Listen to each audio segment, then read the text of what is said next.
XSFM입니다. I, D, W, K.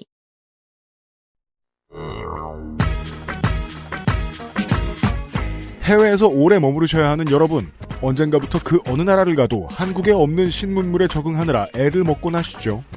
그 중에서도 핀테크의 변화는 우리가 깔아야 하는 액티브엑스의 숫자만큼이나 멀고 먼 기술처럼 느껴집니다. 새 정부가 하면 좋을, 이 경우에는 반드시 준비해야 할 돈의 변화를 이야기해 보겠습니다.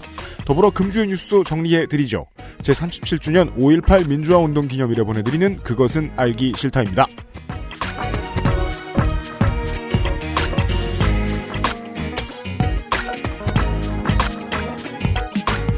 원래 누굴 가르치는 것은 재미있습니다. 원래 누굴 가르치려 드는 사람에게 반감을 가지는 것은 인간의 본능입니다. 많은 사람이 모여 있으면 그 중에는 멍청이가 있습니다. 가르치려는 멍청이와 배우지 않고 말하려는 멍청이죠. 때로 쌍둥이처럼 구는 이 멍청이의 역할은 특정한 사람에게 고정되어 있지 않습니다. 악마의 영혼처럼 사람 사는 세상을 떠돌아다니죠. 어제는 부장님, 오늘은 내 친구, 내일은 나, 모레는 유명한 칼럼니스트, 이런 식으로 순번을 돌면서 우리를 지배합니다. 이 악마는 악마답게 유혹도 달콤하게 잘합니다. 더 설명해, 화내, 쟤 못 알아들었잖아, 네가 오라, 비웃고 조롱해, 혹은 듣지마, 쟤 지난번에 잘못한 적 있어, 그거 물고 들어줘, 저렇게 떠드는 애가 없는 게 편해. 너만 떠들어. 이런 식의 내면의 유혹이요. 다매체 시대에 들어 말의 성찬은 민주주의 국가의 주인인 우리의 때로 분노와 아집으로 오염시킵니다. 소셜 서비스에도 기사에도 칼럼에도 커뮤니티 게시판에도 우리 모두의 손끝에서 나온 상대방을 이해해주고 싶지 않은 심리에서 발현한 분노가 넘쳐납니다. 현자는 바보와 싸우지 않는다. 엉켜 싸우는 모습을 멀리서 보면 누가 바보인지 구별이 어렵기 때문이다. 라는 옛 성현의 말씀은 잊혀진 지 오래입니다. 우리 모두 다양한 미디어를 동원해 숨쉬듯 엉켜 싸우고 있기 때문인지도 모르겠습니다. 미디어는 매일같이 변화하고 있으니 향후 변화까지 예측은 저도 어렵고, 다만 글과 말로써 먹고 사는 소위 전문가들이 붙들고 놓아주지 않았으면 하는 원칙이 있어 말씀드립니다. 다른 그 어떤 부조리에 분노하고 이를 공격해도 좋으니까 그의 자격이 독자에 머물러 있는 사람, 즉 독자들에게는 화내지 맙시다. 커뮤니케이션을 아예 하지 않겠다는 자세에 다름없습니다. 소통할 여지를 자신이 차단하고 그 다음에 또 글과 말로 방송과 지면을 통해 무언가를 떠든다면 그때는 누가 듣길 원하는 거죠? 충분한 사전 지식과 교양이 없는 너는 독자의 자격이 없으니 나가! 하는 건가요? 당신의 부모님이나 이웃에게도 그리 말씀하실 건가요? 10년에 달하는 세월 동안 국민에게 욕밖에 먹은 게 없던 민주당도 그렇게 말했으면 지금 얻는 국민의 신임을 얻을 수 있었을까요? 너무 엄격한 잣대인 것 알고 있습니다. 하지만 위기의식은 독자가 아닌 컨텐츠 생산자를 발전시키는 것이 옳습니다. 물론 작가는 자기 작품을 감상할 사람을 지정할 권력도 은연중에 가지고 있습니다. 하지만 그것은 세상에 대한 예의를 놓지 않고 스스로와 세상을 인내하며 얻어낸 결과물 속에서 발휘해야 할 능력이라고 믿습니다. 네가 뭘 하냐고요? 관련된 실수 요 몇 년 사이에 제일 많이 한 축에 저도 낄 겁니다. 저 말고 제 주변에도 그런 사람들 투성이라 자료도 많습니다. 통촉해 주십시오. 2017년 5.18 민주화운동 기념일에 그것은 알기 싫답니다. 만드는 XSFM의 유승균 PD입니다. 일단 생각나면 말해야 하는 악마의 유혹에 제가 아는 분들 중 가장 쉽게 넘어가는, 너무 쉽게 넘어가서 악마 본인이 운영하는 플래그십 생명체 트윗 루시퍼 본점이 아닐까 싶기도 한 분을 모셔서 이분이 일하다 얻게 된 살아있는 경험을 바탕으로 한 핀테크에 대한 이야기를 듣게 될 새 정부에 바란다 세 번째 시간으로 잠시 후부터 꾸며드리겠습니다. 그것은 알기 싫다는 일랑일랑 모이스처 테라피 빅그린 바디케어에서 도와주고 있습니다. XSFM입니다. 퇴근 후 지친 몸을 위로해주는 건 역시 샤워가 최고예요. 욕조에 몸을 맡길 땐 빅그린 바디오일 몇 방울과 함께하죠. 욕조 안에 퍼지는 일랑일랑의 향기. 휴식 그 이상의 것을 부르기 충분하죠. 물론 혼자여도 나쁘진 않아요. 단지 누군가와 함께라면 조금 더 좋을 뿐이죠. 물기를 닦고 나면 준비는 끝났어요. 속옷을 입는다는 느낌으로 바디크림을 바르기만 하면 되죠. 가끔은 그것만으로 충분하거든요. Big Green 모이스처 테라피. 안녕하십니까, 김상조입니다. 빅그린 바디케어. 핫핑크색 요거 말이죠. 어? 그 핫핑크색 이게 빅그린 바디케어 아니에요? 빅그린 바디케어입니다. 일랑일랑 블라블라. 네. 네. 하지만 오늘의 행사는 빅그린 헤어케어입니다. 아, 그래요? 네. 아, 나 이런. 네. 죄송합니다. 지난주에도 빅그린 행사 진행된다고 안내드렸는데요. 아, 이게 이벤트 할인 행사가 너무 많으니까 빅그린. 네. 좀 더 정확한 퍼센테이지까지 알려드리려고. 아, 알겠습니다. 다시 얼마 말씀드리겠습니다. 깎아줍니까? 하나 사면 52%, 네? 2개 사면 60%, 3개 사면 62%, 다시는 없을 행사라고 합니다. 너무한데? 가만있어 봐. 불량인가? 리퍼, 샴푸가 리퍼가 있나요? 가만있어 봐. 사장님이 미쳤을 수도 있죠. 그러니까 그 일반적인 그런 문제잖아요. 제가 그 사장님께서 되게 술을 잘 드시는 분이라는 것 정도는 알고 있는데 네. 미치시는 모습은 본 적이 없는데. 하지만 정신줄을 놓지는 않았어요. 네. 5월까지만입니다. 그렇습니다. 너무 많이 팔리진 않기를 바라는 마음이 있습니다. 스폰서가 망할 수도 있겠습니다. 뭐죠 이거? 무슨 근거로? 많은 예. 참여 부탁드립니다. 많은 참여 부탁드립니다. 김상조 기술행정관이었어요. 감사합니다. 화폐 개혁이란 말에 관심이 오랫동안 있으실 분은 별로 없습니다. 화폐가 개혁된다고 인생이 갑자기 틀 사람들이 딱히 없기 때문입니다. 화폐 개혁은 보통은 내수 진작, 지하 경제 양성화라든가 그동안이면 인플레이션 방어를 하고자 하는 의미를 가집니다. 일반적으로는 디노미네이션의 번역어처럼 쓰입니다. 디노미네이션은 뭐 그 아실에서 예전에 몇 번 말씀드린 적이 있습니다만은 돈의 단위를 바꾸죠. 요즘은 그냥 디노미네이션이라고 하지 않습니다. 공화정이 들어선 지 오래된 나라들이 많고 디노미네이션을 몇 번 했던 나라들이 많아서 그런 건지 모르겠지만 이젠 리디노미네이션이라는 말을 쓰죠. 맨 뒤에 0을 없애거나 뭐 2개 없애거나 3개 없애거나 4개 없애거나 그래서 뭐 100분의 1에서 10,000분의 1로 바꾸기도 하고 뭐 최근에 인도 같은 데 보면은 뭐 그냥 큰 단위의 화폐를 새로 찍고 예전 단위의 화폐를 그러니까 예전 똑같은 단위의 화폐를 없애고 하는 방식을 쓴다거나 아니면 아예 새로운 단위를 만들거나 한국은 현대화 이후 이걸 한 3번 했습니다. 일제가 쓰던 N을 미군정이 원으로 그것을 다시 이승만 정부가 환으로 그것을 다시 원으로 바꾸는 일을 한 적이 있습니다. 하지만 화폐 개혁은 그 가치보다 그 가치를 어떤 물건에 부여하느냐도 중요합니다. 19세기 어른들이 들으면 이해할 수 없는 말입니다. 돈은 돈이지 무슨 소리예요? 그렇지만 이것은 실물 화폐가 이제 여러분이 다 알고 계시듯 플라스틱 카드로 혹은 그냥 인터넷 안에 숫자로 바뀌는 과정이 진행이 되고 있잖아요. 그래서 화폐에 실제로 붙는 숫자를 어떻게 줄이고 화폐를 부르는 이름을 어떻게 바꾸고 그것보다 좀 더 본질적인 변화로 움직이고 있습니다. 그래서 예전 같으면 화폐 개혁을 디노미네이션, 리디노미네이션에 한정지어서 얘기했는데 요즘은 그 개념이 많이 바뀌었죠. 지난 대선에서는 이 이야기가 나오는 것을 들어보지는 못했지만 지금부터 한다고 해도 이미 늦은 감이 있습니다. 한반도에 계신 청취자 여러분들은 모르고 특정 국가에 살고 계신 청취자 여러분들만 고개를 끄덕이실 문제이죠. 그래서 이 문제에 대해서 겪어보신 분을 모시자면 다양한 국가에서 돈을 써본 경험이 있어야 됩니다. 그럼 보통 부자여야 되는데 저희들은 부자를 모르잖아요? 그리하여 그냥 돈만 많이 써본 분을 찾았습니다. 2017년 5월에 그것은 하기 싫다의 기획 새 정부에 바란다 3번째 시간입니다. 현찰을 들고 전 세계를 돌아다니면서 격세지감을 느껴본 9세대 현찰 환타님을 모셨습니다. 예, 안녕하십니까. 네. 항저우라는 데가 있어요. 항저우라는 도시가 있어요? 예, 항주라고도 하죠. 그렇습니다. 상하이에서 버스로 한 2시간 이제 걸리는 고도인데, 사실 상하이는 이제 19세기 중반만 해도 이제 어촌에 뭐 군사기지였던 진이었던 작은 마을이었죠. 네. 근데 항저우 같은 경우는 뭐 춘추시대 때 월나라의 수도였어요. 네. 여기서 이제 와신상담의 고사가 나오죠. 그렇습니다. 그리고 남송 때는 남송의 수도였고, 지금은 이제 노트북 조립 같은 이제 첨단 산업 도시로서 각광을 받고 있어요. 네. 그래서 도시라는 게 대부분 이제 명멸하죠. 좀 떴다가 실락하고 이런 과정을 반복하는데. 전주와 공주에 살고 계신 청취자 여러분들 이런 얘기 듣고 화내지 마세요. 네. 근데 이제 항저우는 도시치고 되게 특이해서 약 2000년 동안 한 번도 퇴락하지 않은 1000년 번영의 도시입니다. 아하. 뭐 이렇게 유구한 역사를 자랑하는 도시다 보니까 이제 뭐 신기한 요리들이 많죠. 뭐 흔히 이제 동파육 같은 거. 아.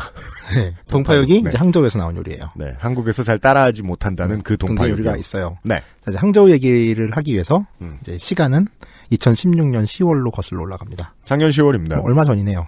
네. 저는 아시다시피 이제 뭐 그 인도 가이드북도 쓰지만 중국 가이드북 저자기도 해요. 일본 가이드북도 쓰세요? 네, 그렇죠.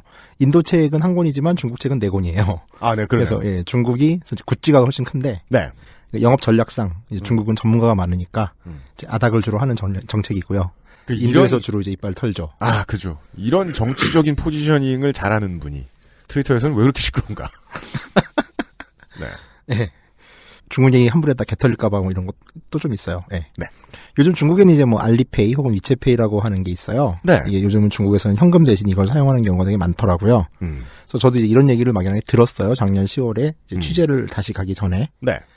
그 가이드북 작가라는 직업이 되게 피곤한 게, 뭐 어쩌면 저만 그럴지도 모르겠는데, 뭐가 새로 생겼다고 하면 이제 이걸 좀 해봐야 전 직성이 풀려요. 꼭 체험을 해봐야 돼요. 네. 근데 이번에는 이게 뭐 놀거리나 탈거리가 아니라 돈이잖아요, 지금. 새로운 결제 수단이 생긴 거예요. 네. 자, 현장에서 일단 써보고, 이제 여행자들한테 좀 편할지 판단을 한 다음에, 이제 편하다고 생각이 되면 이제 책에 소개를 해야겠죠. 예, 참, 제가 참, 싫고 또 싫으면서도 이게 칭찬을 안 할 수가 없는 게, 가이드북 작가가 경험을 안 해보고 글을 쓰는 분들 많잖아요. 근데 그 가이드북을 보고 여행을 가야 되는 사람 입장에서는 피가 거꾸로 솟을 일이죠. 돈은 최근에 화폐 단위가 어떤 나라는 이렇게 바뀌었으니까, 화폐가 이렇게 바뀌었으니까, 이런 걸 준비해서 가면 제일 편하다. 라는 얘기. 네.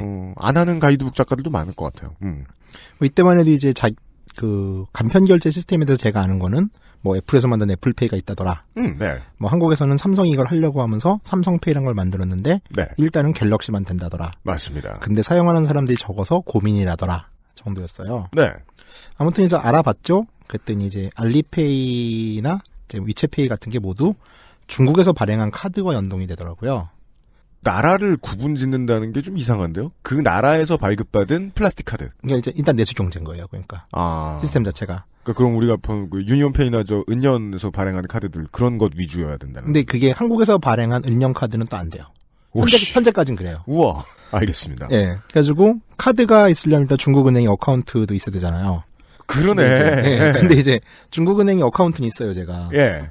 계좌는 있는데 예. 이걸 중국 가가지고서 만들고 어쩌고 하면은 이제 중국 취재 일정 자체가 이제 흔들리잖아요. 이게 좀 불가능하더라고요. 그래가지고 어떻게 좀 알아보니까 이제 중국에서 벌어지는 모든 서비스는 뒷문이 있어요. 오. 검색을 해보니까 이제 중국의 위챗이라는 이제 카카오톡 같은 채팅 앱이 있거든요. 네. 여기에서 이제 간편 결제 시스템이 좀 잘 돼 있어요. 카카오페이 같은. 알리페이만큼 커요. 네. 카카오페이보다 훨씬 규모가 크죠. 뭐든 다 할 수 있으니까. 예. 근데 여기서 위챗페이를 충전하는 대행 서비스가 있더라고요. 예. 근데 이제 이렇게 전신환 환율이다 보니까 전신환으로 돈을 받아서 자기들이 현재 공시환율로 주면은 또 이익이 남잖아요. 네. 그러니까 결국 제가 받는 돈은 공시환율로 받는 거예요. 그러니까 나쁘지 않더라고요. 예. 그래서 일단 500위안을 충전을 해서 이제 취재를 떠났어요. 네. 정말 놀라운 세상이 펼쳐지더라고요. 500위안 충전, 한국식으로 얘기해보죠. 카카오페이로, 얼마라고 할까요? 한 8만원, 9만원. 예, 한 10만원 충전해서 한국 여행을 왔다. 네, 그렇죠. 그러면은, 그냥 그 돈은 날아갑니다. 네. 예, 쓸 수 없게 되는 경우가 많습니다. 그런데 중국에선 달랐다. 네. 일단 이제, 중국의 카카오택시보다는 약간 우버에 가까운 디디추처라는 택시 앱이 있어요. 우버. 예, 우버인데, 이제 중국은 우버도 같이 진출을 했는데, 작년 11월에 디디추처가 우버를 합병했어요. 중국 우버를요? 예. 그래서 지금 디디추처의 천하예요. 택시 관련 앱은. 우버가 먹혔죠. 한국에서는 기억하시죠?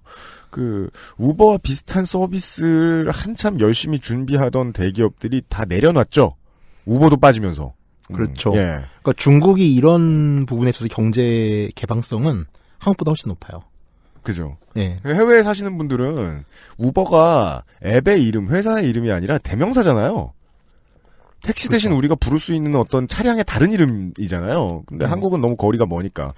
근데 중국은 모든 중국의 IT 서비스가 그러하듯 똑같은 서비스를 하는 다른 12억 상대의 대기업이 나타났다. 그렇죠. 네.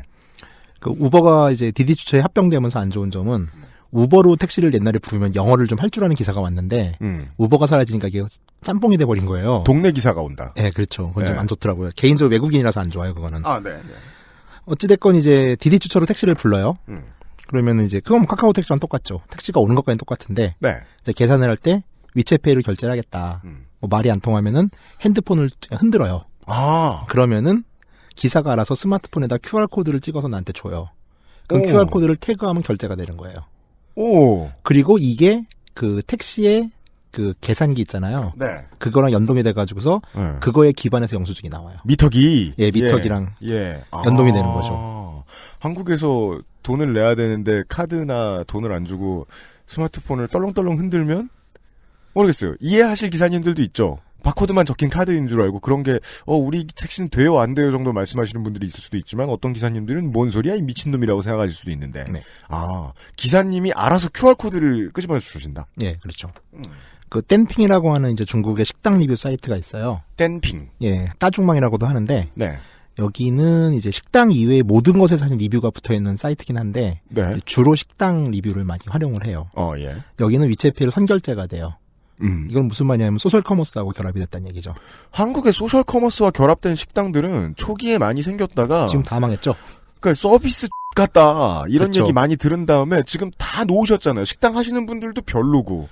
사실 쿠팡같이 소셜 커머스로 출발했던 데들도 다 지금 오픈마켓이 돼버렸지. 네. 한국은 이제 소셜 커머스 시장 자체가 없죠, 이제. 거의. 위메프, 몬스터, 쿠팡 이런 데들도 식당에 소셜 커머스 엄청 뿌렸다가 자기들도 CS 하느라 너무 힘들고. 그렇죠.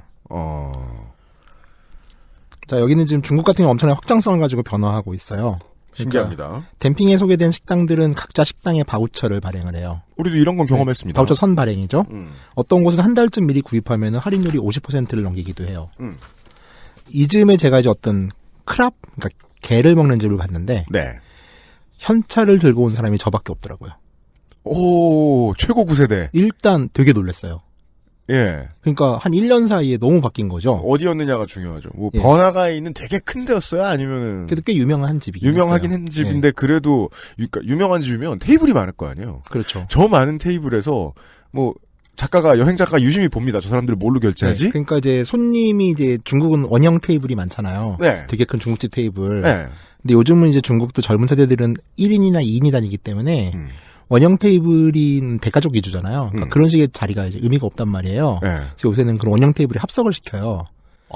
제가 테이블을 바꾸진 않는구나. 네, 제가 앉은 원형 테이블이 한 20인 정도 앉는 되게 큰 데였는데 그러네. 제가 한 8, 9명 결제하는 걸 그중에 봤는데 네. 모두 스마트폰이었어요. 내가 그거 뭐야 그랬더니 이제 보여주더라고요. 이제 그때 처음 이제 존재를 알았던 거죠. 위챗페이. 예. 그러니까 제가 똑같이 먹는 거를 그냥 50% 저렴하게 먹는 거예요. 그때 50% 쿠폰 발행하던 시즌이었거든요. 그리고 한국에서 같은 경우 이제 그 음식의 질이나 이런 것 때문에 문제가 많았는데 아직까지 뭐 제가 몇 군데 경험해본 바에 의하면은 차별하지 않는 라는 느낌을 받았어요. 음식 같은 경우도 현금을 내도 반값에 바우처를 사도. 예. 그 나이가 좀 있으신 분들은 아시겠지만 중국은 과거에 외국인이 쓰는 돈이 따로 있었어요. 그렇습니까? 이제 외환폐라고 그랬는데, 그러니까 중국인이 쓰는 이제 런민비, 인민폐랑 외국인은 이제 옛날 중국을 가면은 인민폐를 안 줬어요. 환전을 하면은 외환폐라는 걸 줘가지고서 이 돈만 쓸 수 있고 이 돈을 쓸 수 있는 식당이나 상점이 따로 있었어요. 멀리 보면 국가가 여행객들에게 국가의 자격으로 그 환율 덤탱이를 그렇죠. 우와 물가도 훨씬 비싸고 합리적이다. 이거 매력 있네. 예. 그리고 이제 이때는 뭐 자금성 같은 볼거리들도 외국인은 더 비싸게 받았죠 공식적으로. 그래서 기본적으로 이제 내국인 경제와 이제 외국인 여행자 경제가 따로 존재를 했었어요 중국이란 데가. 근데 2016년 중국에서의 경험이 어떤 느낌이었냐면은 그러니까 내국인들은 위챗이나 혹은 알리페이로 대표되는 간편 결제 시스템 여기에 따라붙는 이제 각종 할인 혜택을 받는 데 비해서 외국인은 정가를 내는 거예요. 근데 이게 실질적으로 이중 가격제인 거죠. 의도했겠네요. 그럴 수도 있다고 봐요. 그러니까 계속 현찰을 내고 가격표에 적힌 돈을 내는데 억울한 거예요. 계속. 이게 저 명동에서 일하시는 분들은 나쁜 얘기가 아닌 게 이렇게 하는 업체들이 많으니까 땅값이나 이제 부동산에 들어가는 비용들은 명동이 보통 이제 외국인들한테 많이 벌어냈단 말이에요. 그래서 명동의 유명한 식당들을 가보면 내국인용과 외국인용 메뉴판이 따로 있어요. 그렇죠. 단위만 원으로 갔지. 네. 근데 그걸 국가가 먹겠다 하는 식이다. 네. 자, 결정적으로 충격을 먹은 건 이제 앞서 도입부에서 말했던 항저우에서의 경험이에요. 라오토월이라는 식당이 있어요. 네. 이건 이제 요바오샤라고 하는 이제 민물새우를 순간적으로 기름에 볶아내는 항저우 정통 요리를 하는 집이에요. 네. 그런 요리인데 이제 이 라오토월은 한 70년 된 집이에요. 우와. 오래된 식당이죠. 예. 몇 대째 하겠죠. 오래된 식당 하면 어떤 느낌이 드세요? 우리나라에서 오래된 식당 하면은 어디가 있을까요? 저기 어디죠? 소고기 국밥집 명동에 있는 거. 네네. 거기 뭐더라 거기가 이름이? 서울에서 보는 오래된 식당은 보통은 국밥, 설렁탕집 같은 경우. 예. 그럼 대부분 노인들이 가득하고. 맞아요. 오래된 약간 기름때가 낀 바닥과 네. 미끌미끌한 테이블. 약간은 불친절한 서비스인데 음식은 맛이 있는. 그러니까 불친절하건 말건 일단 가고 그리고 네. 카드까지는 받아주니까. 네, 카드는 받아주는데 의외로 그런 집은 또 현찰 결제가 많죠. 연세 드신 그렇죠. 분들이 많다 보니까. 네. 자, 70년 된 집이에요. 메뉴판이 없어요. 들어갔더니. 그리고 탁자에 QR코드가 있어요. 네. 그래서 차일단 달라고 메뉴판 달라 했더니 QR코드로 위챗으로 찍으래요. 이 개꼰대야. 그래서 위챗으로 찍었어요. 예. 근데 스마트폰에 메뉴판이 나오는 거예요. 예. 종이 메뉴판이 없어요, 이 집은. 근데 그래서 또 테스트를 했죠. 가이드 부작가니까. 위챗을 안 까는 사람도 있을 거 아니에요. 예. 그럼 네이버 QR로 태그하면 이게 나오나? 예. 네이버 QR로 태그했더니 에러 메시지가 뜨더라고요. 위챗이나 다른 걸 써라. 중국에서 나오는 채팅, QQ 같은 걸 써라.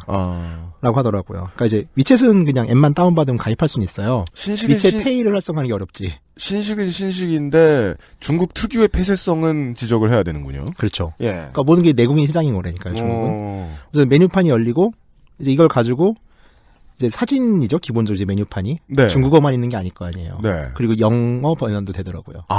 버튼 누르면은. 예. 그러면은 요바오샤 1 한 다음에 엔터 누르고 또 이렇게 화면 스와이프 해가지고서 다른 메뉴 고른 다음에 결정을 누르면은 주문서가 날아가요.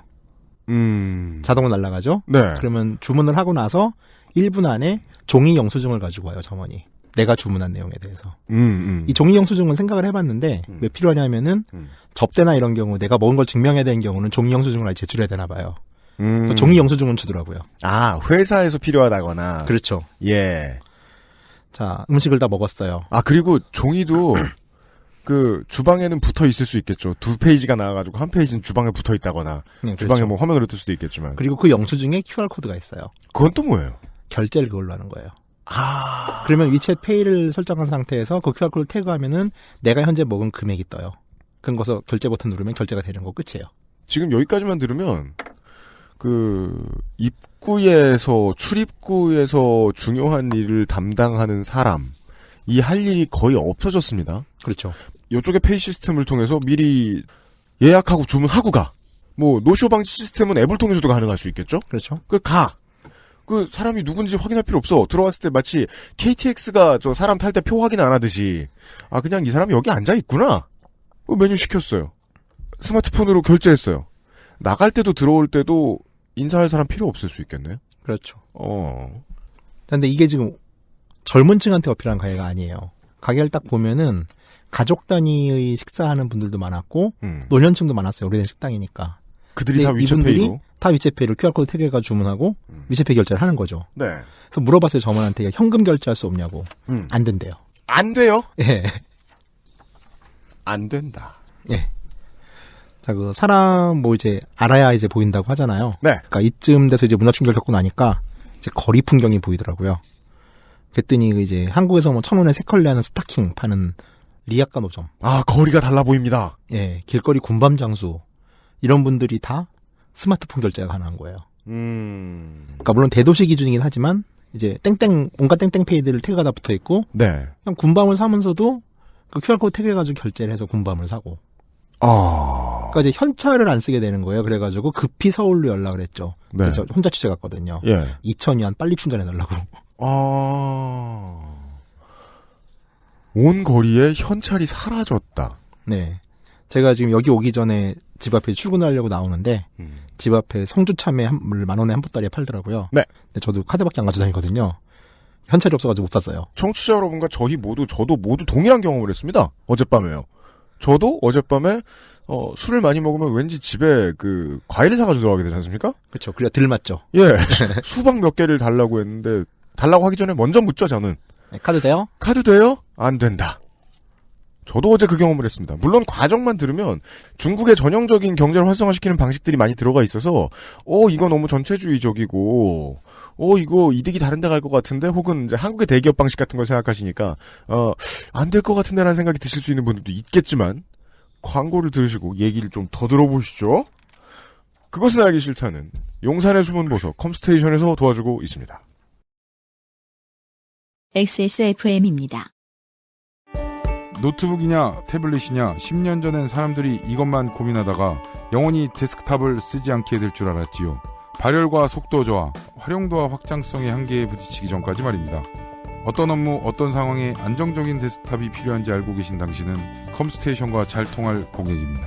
품질 보증기간 걱정 없는 신제품, 발열과 각종 고장에 대비 중인 조용한 형제들, 믿음까지 구매하는 비용이라고 보기에는 저렴하게 이를 데 없는 컴스테이션의 고사양 PC, 부품 수급이 불안정해질 때마다 눈물을 머금고 원치 않는 사양을 사야 했던 날들의 작별, 컴스테이션과 함께 하십시오.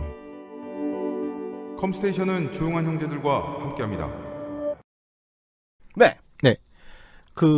중국이 이제 처음 소셜 커머스라는 게 처음 생긴 데가 이제 미국의 그루폰이잖아요. 그루폰. 예, 그루폰 성공 이후로 이제 중국은 소셜 커머스랑 스마트폰이랑 간편 결제 시장이 열렸다고 봐요. 그러니까 중국의 수많은 스타트업 기업들이 네. 소셜 커머스 시장에 진입을 했고 그루폰 되겠구나. 예, 그렇죠. 그리고 사실 지금 우리 페이팔 같은 거 많이 쓰지만은 이게 사실 이제 이베이나 아마존에서의 결제 시스템으로 시작을 했다가 지금 커진 케이스잖아요. 네.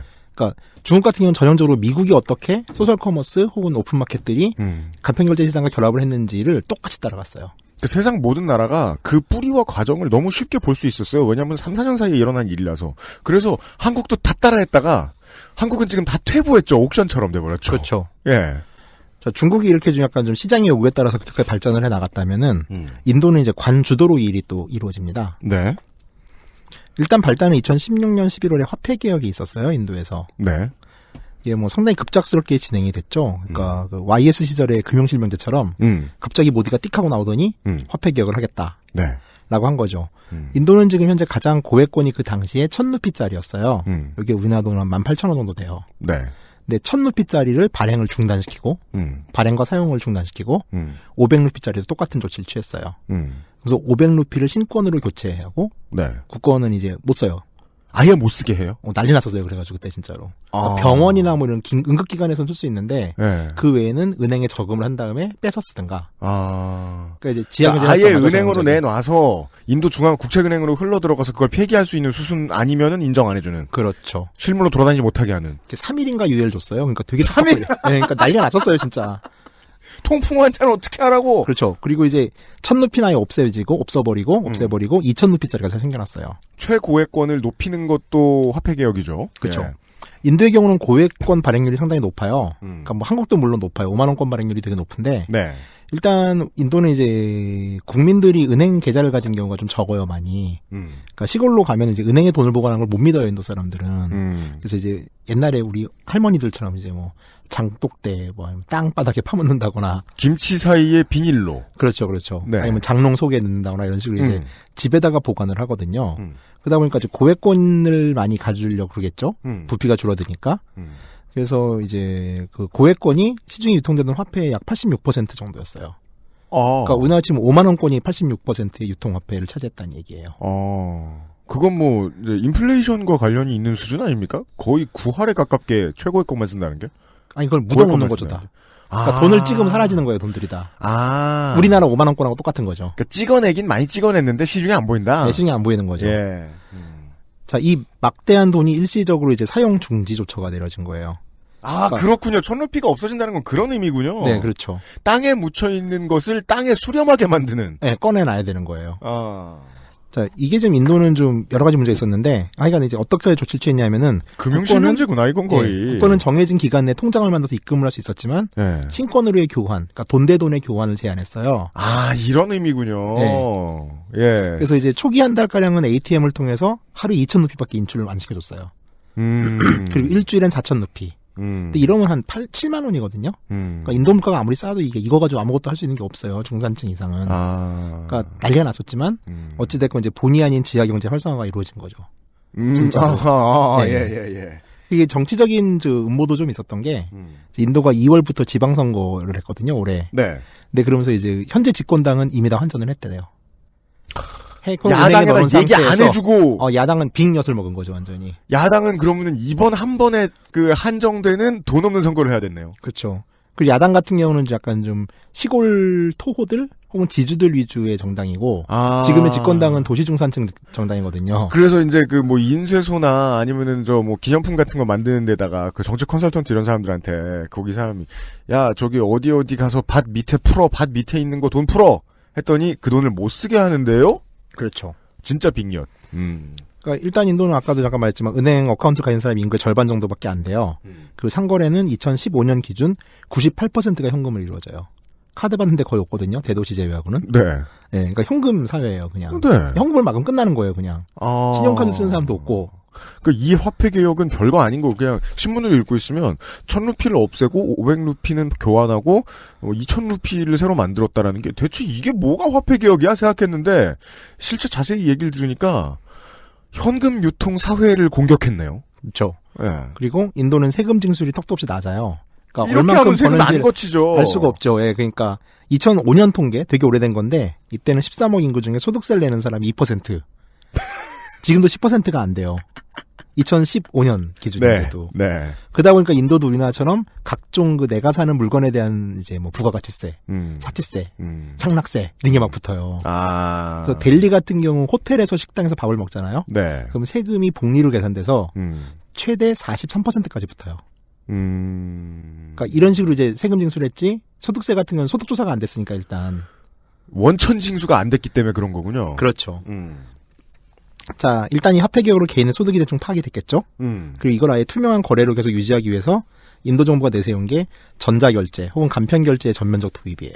야, 참 먼 미래 같지만 하고 있는 모양입니다. 들어보시죠. 네, 2016년 12월 25일 크리스마스를 기해서 약 100일 동안 간편결제를 이용한 사람을 1,000명씩 매일 추천해서 1,000루피씩 지급을 했어요. 되게 아까부터 하는 거 보고 있으면 인도 정부는 되게 메시지가 간결하고 명확하네요. 네, 그렇죠. 이거 그때 우리 꼭 해주세요. 성폭행 사건 때도 그랬잖아요. 예. 간결하게 처리하잖아요. 거기 지금 사형 났습니다. 네. 네. 자, 그리고 이제 매주 한 명 추첨해서 10만 루피 1락을 주기 시작했고 그러니까 돈을 쓰는 것이 곧 복권이 되었네요. 그렇죠, 그렇죠. 예. 그렇게 만들어버린 거예요. 예. 그리고 전자결제 시스템을 가입한 상점을 대상으로도 돈을 주기 시작했어요. 이 장려책 진짜 솔직하고 좋습니다. 네. 네. 그리고 이제 100일째 캠페인의 마지막 날, 그러니까 올해 4월 14일에는 한 명을 뽑아서 1,000만 루피를 줬어요. 돈을 썼다는 이유로. 네. 와. 그냥 이 영수증이 다 로또가 되는 거죠, 쉽게 말해서. 그러니까요. 예.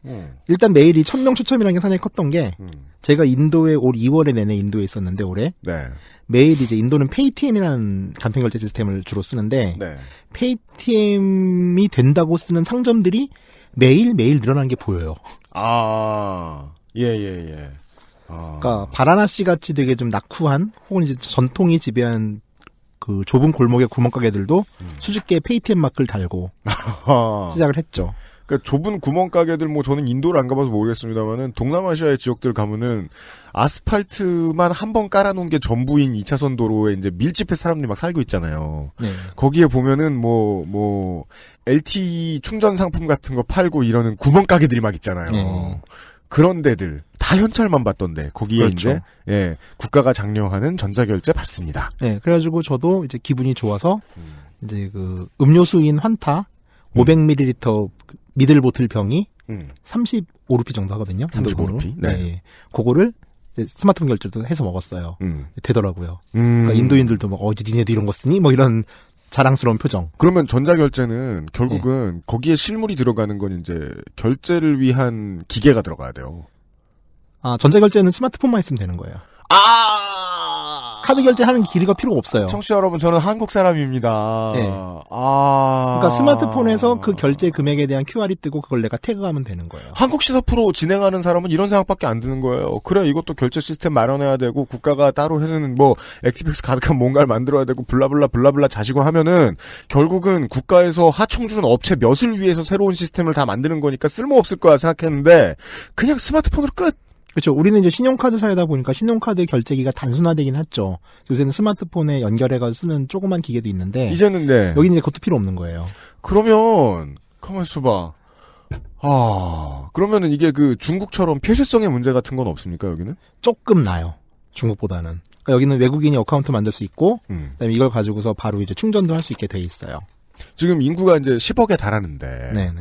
근데 이 사람들 중에서 매일같이 하루에 1000명씩 그 당첨을 시켜줬으면 산술적으로 놓고 보면 10만 명에 한 명꼴로 매일 돈을 그렇게 갑자기 받는다는 거 아니에요? 그렇죠. 그걸 매일같이 했어. 그렇죠. 야, 그러면 매일매일 발표가 되는 거죠. 그러면 막 10,000명에 한 명도 아니구나. 5,000명에 한 명. 그렇죠. 동네에 한두 명은 내가 돈 썼다는 이유로 돈을 국가로부터 받아본 적이 있는. 그렇죠. 이 페이티엠이라는 회사는 이제 2010년에 생겨요. 이때 모바일 폰 충전 같은 건 업체였는데, 거의 6년을 그냥 버티다시피 했다가, 이제 화폐개혁 이후에 급물살을 타는 거죠. 그래서 화폐개혁 이후 15일 만에 신규 고객이 800만 명이 증가하고요. 네. 가맹점이 매일 4만 개씩 늘어나요. 어머, 진짜, 그러면 사장은 울고 싶지도 않아요. 말이 안 되거든? 갑자기 회사가 1000배씩 커지니까. 그렇죠. 그래서 이제 2017년 1월 현재예요. 좀 이후 통계가 안 나와요. 네. 2017년 1월 현재 사용자가 1억 5천만 명이에요. 네. 근데 이 정도면 인도가 도시화 인구가 적기 때문에 네. 도시화 인구 기준으로 봤을 때는 약 한 반 정도는 쓴다고 보면 돼요. 2명에 1명. 예. 그리고 당연히 투자 소식도 들려서 최근인 4월 중순에 일본의 그 소프트뱅크 손 회장님께서 네. $1 빌리언 달러를 투자했다는 보도가 뜨게 됐습니다. 이거 늦은 투자 아니네요. 적당하네요. 네, 그리고 실제로 인도도 이제 뭐 울라캡이라고 하는 또 우버 같은 이제 택시 결제 시스템 같은 게 있는데 네. 여기서도 지금 이제 페이티엠으로 결제할 수 있고요. 그러니까 구멍가게를 비롯해서 물론 이제 거긴 노점상까지는 중국처럼 퍼지진 않았는데 네. 어지간한 가게들은 이제 페이티엠 결제가 가능해지고 있어요. 그리고 기차표를 샀을 경우에 할인 혜택도 지금 주어지고 있고요. 네. 페이티엠으로 기차표 결제하면은. 아니 이건 지금 할인이 있어서 좋다기보다 그건 정책적으로 칭찬한 거지. 나중에 할인이 없어진다고 해도 써보면 편하거든요. 화폐가 없어졌을 때를 생각해보면 말이에요. 그렇죠. 그러니까 인도는 현금사이기 때문에 아직까지 소매치기들이 되게 많아요. 지하철 같은 데 타면은. 근데 우리도 사실 소매치기가 없어지게 된 게 신용카드가 보급되면서부터거든요. 맞아요. 그러면서 소매치기가 할 수 있는 일의 의미가 없어졌잖아요. 네. 그러니까 이제 사회 전반이 좀 바뀌고 있는 거죠. 구걸하시는 분들이 많이 줄어들었는데 그분들이 없어진 게 그분들이 돈을 잘 벌게 돼서가 아니라 사람들이 현금을 적게 가지고 다니니까 네. 그 직업에 입성할 수 있는 길이 매우 좁아지는 거 아니에요. 그렇죠. 물론 나중에는 스마트폰으로 구걸하시는 분이 생기겠지만 말입니다. 곧 나옵니다. 그 얘기도. 좋은 얘기 같습니다. 네. 자, 이런 이야기를 중국과 일본에 대해서 해드렸는데 이것을 인도. 죄송합니다. 중국과 인도에 대해서 이 이야기를 해드렸는데 이 이야기를 왜 했느냐는 광고를 듣고 좀 나눠보죠. 그것은 알기 싫다는 나의 마지막 시도 퍼펙트25 전화영어에서 도와주고 있습니다. XSFM입니다. 내 인생의 6개월이 그냥 날아가 버렸어. 한국인 가게에서 일했지. 퇴근하면 집에 그냥 있었지. 친구도 못 만들고. 워킹 홀리데이 진짜 별로야. Excuse me. Why don't you call Perfect 25? 뭐? Perfect 25. 그래서 뭔데 그게? Perfect 25 English phone call service. 이거 말하는 거야? perfect25.com? Oh, you got it right. 네. 이런 기술을 이제 핀테크라고 부릅니다. 그럼요. 이제 파이낸셜, 즉 금융과 테크놀로지의 이제 단어가 결합된 말이죠. 핀테크입니다. 예, 사실 핀테크의 범위는 이제 뭐 앞서서 소개한 단순 모바일 간편 결제부터 모바일 송금, 사실 카카오페이를 생각하시면 돼요. 한국에서도 유행하는 크라우드 펀딩까지 이제 금융 서비스 전반을 모바일 인터넷 환경으로 옮겨온 거라고 보시면 돼요. 이 핀테크 중에 이제 최선봉, 그리고 우리 생활에 가장 밀접한 게 바로 모바일 통한 간편 결제 시스템인 거죠. 네. 한국에도 있는 거 아니냐 이렇게 하면 맞습니다. 한국에도 있어요, 당연히. 삼성페이, 카카오페이, 우리나라는 네이버페이가 가장 크죠, 지금 규모가. 네, 그렇습니다. 등이 이런 한국의 인터넷 간편 결제 업을 하고 있는데 문제는 한국이 상당히 이런 변화들에부터 느리게 대응을 하고 있다는 거예요. 뭐 각 회사별로 지금 시스템을 구축하고 있는데 가맹점 확보 문제부터 온갖 문제가 있죠. 네. 특히나 한국 같은 경우는 이제 그 데스크탑에서 모바일로 인터넷 뱅킹 옮겨오는 시점이 좀 늦었어요, 많이. 그렇습니다. 일단 액티브엑스. 아직도 못 움직이는 분들이 많아요. 그리고 공인인증서. 그렇죠. 이게 이번 정부에서 이제 없앤다고 얘기를 했는데 사실 국제적인 기조나 아니면은 이 현금 운용사에 대한 흐름을 봤을 때는 박근혜 정부 초기 때 공약이 나왔어야 되는 얘기들이에요, 이 얘기는. 그 빠르면 5년, 길면 10년 늦었다. 예, 그렇죠. 예. 그러니까 이 두 가지 장벽으로 인해서 일단 한국의 그 인터넷 금융 시스템 자체가 되게 폐쇄적이죠. 네. 자, 중국에서 위챗페이나 알리페이 혹은 뭐 미국에서 유행하는 페이팔 보면은 네. 아까도 말씀드렸다시피 인터넷 상거래 혹은 소셜 커머스하고 결합을 하면서 그쪽에서 결제 시스템이 필요해서 시작을 했고 이게 커져나간 케이스예요. 그러니까 네네네. 동반 성장을 해야 되는 문제인데 한국 같은 경우는 지금 뭐 11번가가 실업을 민다거나 이런 식으로 좀 소규모 움직임이 있지만은 업체마다 다 다르죠. 일단 우리는 그쵸. 인터넷 전자상거래는 활성화가 됐는데 이것에 대해서 결제 시스템 자체는 한국 특유의 폐쇄적인 정책으로 인해 가지고 따라오지 못했다는 거예요. 맞습니다. 그러니까 이제 인터넷 쇼핑몰만 지금 성장을 한 상태죠. 그러니까 다른 나라가 걷는 길과 다른 전형적인 갈라파고스의 길을 걸었어요. 네. 네. 자, 2000년대 초에 그 동남아를 제가 여행할 때 가장 놀랬던 게 이제 불과 몇 년 전까지만 해도 유선 전화망이 깔려있지 않던 지역들이 모바일 폰이 생기면서 갑자기 급속도로 통신 환경이 좋아지는 거예요. 그러니까 이제 인도만 해도 2000년대 초반에 유선 전화 한 대 놓으려면 6개월 최소 걸렸거든요. 아, 정말요? 예, 예. 그러니까 그 유선 전화를 한 대 받으면은 이걸로 장사를 했어요. 그래서 아, 네네. 전화방을 하는 거죠. 뭐 이상한 전화방 아니고요. 저 전화를 하는 데예요. 네. 네. 우리 어머니가 가끔 하시던 말, 옛날에는 전화를 급하게 해야 됐으면 전화국에 갔다. 네, 그렇죠. 라는 이야기. 아, 근데 인도의 2000년이면 한국에서는 이미 그 IDSL, PCS. 예, 초고속 모뎀이 대중화되기 시작한 때였잖아요. 네. 아. 저희 집이 서울시 강동구에서 ISDN 최초로 간 집이에요. 그러니까요. 진상 부려가지고. 네, 그때 네. 그 광고에서 최지우 씨가 밝게 웃을 때만 해도 저는 앞으로 영원히 한국이 제일 빠르겠구나라는 생각을 했었는데 말이죠. 속도는 빠르죠, 지금도. 네. 속도만 빠르죠. 자, 인도만 해도 이제 그런 상황이었는데, 모바일이 생기면서, 이제 유선전화망을 깔지 않고 바로 모바일로 넘어가 버린 거예요. 그러니까 우리는 단계별로 넘어갔잖아요. 그렇죠. 근데 대부분의 많은 동남아 국가들은 유선전화망이 전국적으로 깔리기도 전에 그냥 모바일망으로 넘어갔어요. 그러니까 국가가 인프라를 투자하기 전에 개인 기업들이 그냥 무선중개소 놓으면서 통과를 해버린 거죠. 그러니까 한국 같은 경우는 지금 이제 화폐 결제에서 신용카드 혹은 직불카드 결제 그러면서 이제 땡땡페이로 넘어가는 걸 순서라고 보고 있는데 인도 같은 경우는 보더라도 신용카드를 가지 않은 상태에서 바로 넘어가 버린 거예요. 플라스틱 실물 카드를 거치지 않은 수준이다 거의. 그렇죠. 그러니까 우리는 오히려 이제 신용카드 익숙하다 보니까 실물 카드조차 없으면 불안해하는데 맞아요. 인도 같은 경우는 그 경험을 뛰어넘어 버리니까 우리가 생각하는 우려들이 의미가 없는 거죠. 그리고 그렇게 돼도 빨리 갈 수 있는 계기가 또 되기도 했죠. 그렇네요. 예. 뭐 2000년대 초반에 한국이 전국적인 초고속 인터넷망을 깔고 뭐 세계에서 가장 빠른 망을 구축했다고 한 지가 이제 10수년째죠. 네.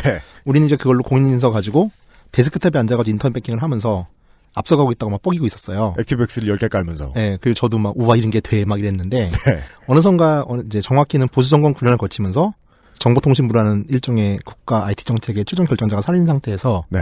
이제 완벽하게 아무 일도 안 했던 거죠. 그러네요. 그러니까 물론 이제 좋은 대기업 덕에 우리는 좋은 하드웨어를 만들어내고 있어요. 뭐 갤럭시도 있고. 근데 그럼요. 근데 어느새 모바일로 접어들면서 이제 이 하드웨어의 문제가 아닌 소프트웨어의 문제가 그 정책의 문제, 시스템의 문제들이 바뀐 거죠. 처음에 아이폰 들어왔을 때 사람들이 하던 얘기죠. 아이폰 좋은 건 좋은 건데 한국에서 아이폰 가지고 할 수 있는 일이 다른 나라에서 아이폰 가지고 할 수 있는 일의 절반도 되지 않지 않느냐. 한국의 실정이죠, 늘. 예. 예. 근데 그게 바뀌지 않고 있다.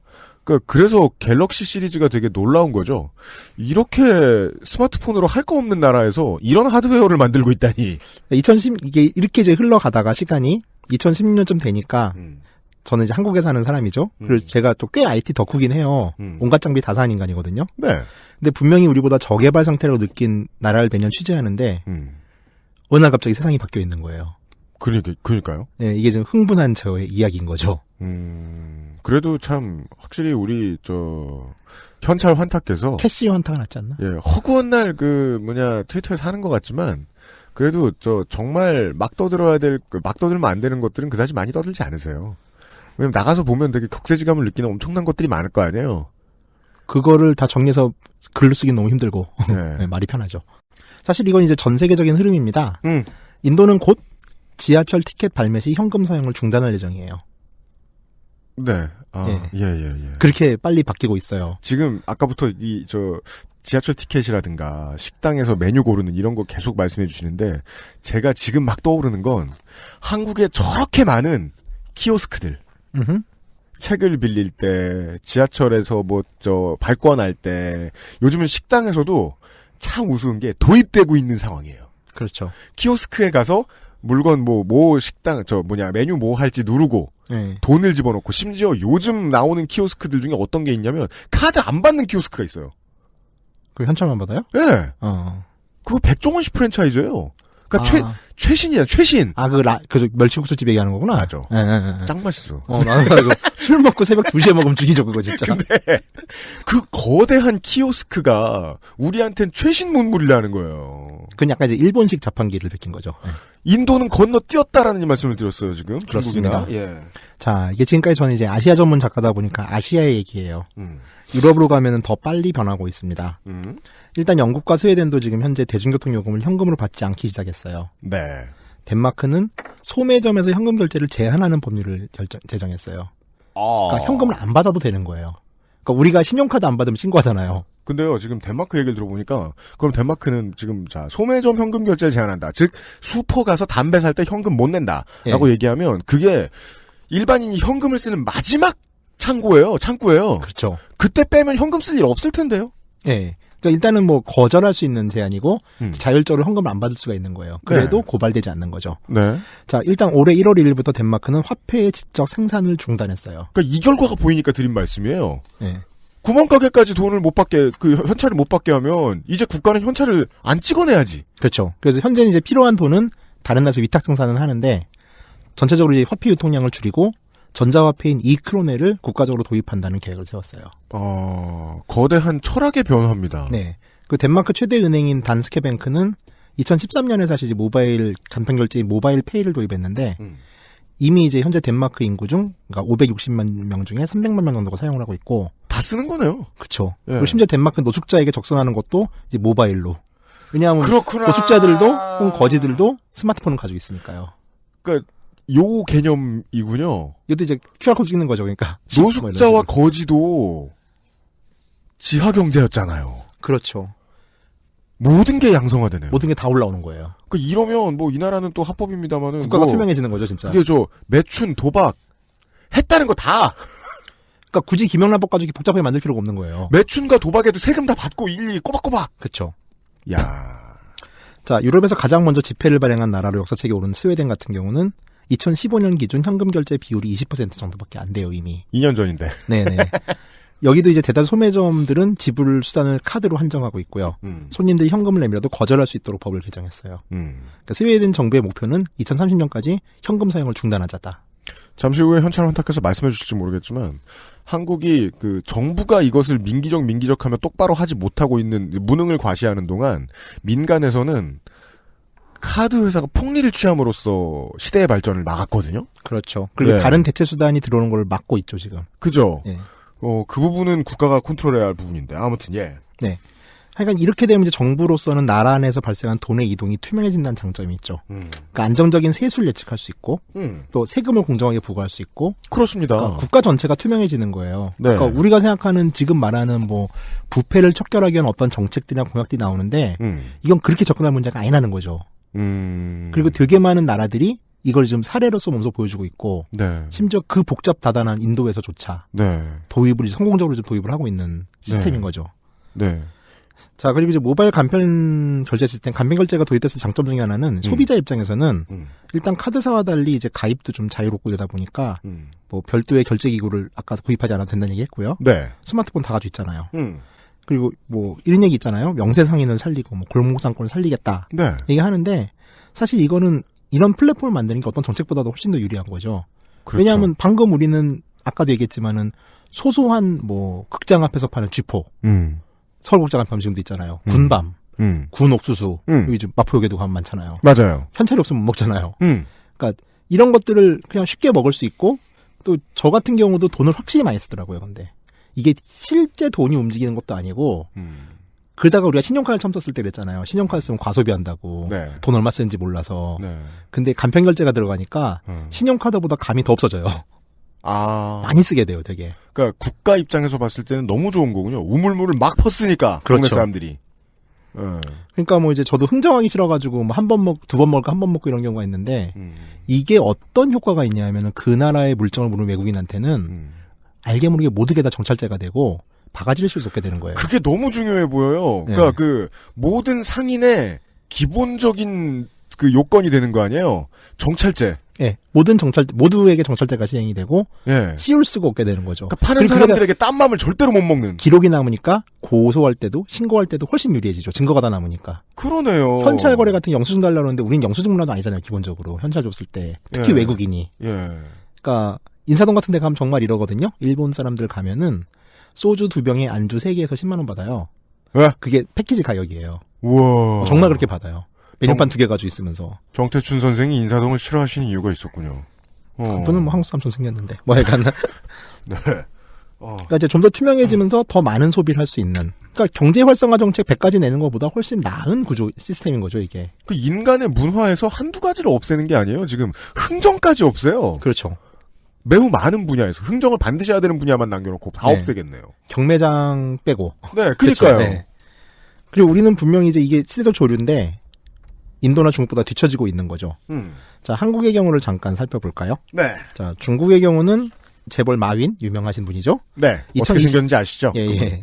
2020년까지 중국에서 대다수의 현금 거래가 사라질 거라고 예측을 했어요. 네. 3년 남았어요. 2020년이에요. 3년 남았어요.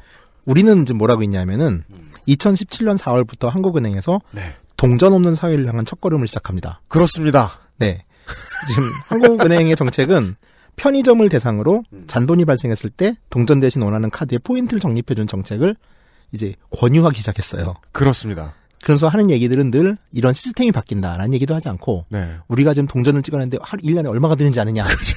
라는 얘기를 하죠.